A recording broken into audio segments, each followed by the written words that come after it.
আসসালামু আলাইকুম। আমি ডক্টর শামীম ফরহাদ।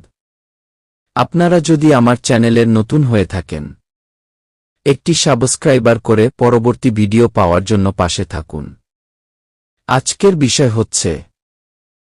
আজকের বিষয় গ্যাস্ট্রিক আলসার কি?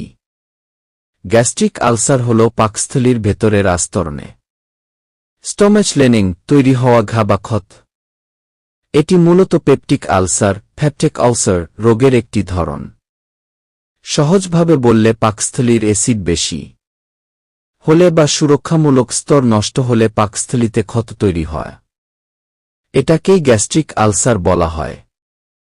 গ্যাস্ট্রিক আলসারের প্রধান কারণ হেলিকোব্যাক্টার পাইলোরি নামের ব্যাকটেরিয়া সংক্রমণ, দীর্ঘদিন ব্যথার ওষুধ পেইনকিলার খাওয়া, অতিরিক্ত গ্যাস্ট্রিক অ্যাসিড, খালি পেটে থাকা, ধূমপান ও মদ্যপান, অতিরিক্ত ঝাল ও অনিয়মিত খাবার, মানসিক চাপ। গ্যাস্ট্রিক আলসারের লক্ষণ: পেটের উপরের দিকে জ্বালা-পোড়া বা ব্যথা, খালি পেটে ব্যথা বাড়ে, বুক জ্বালা, বমি বমি ভাব বা বমি, খাবারে অরুচি, পেট ফাঁপা, কালো পায়খানা বা রক্ত বমি গুরুতর লক্ষণ। কখন বিপজ্জনক হতে পারে?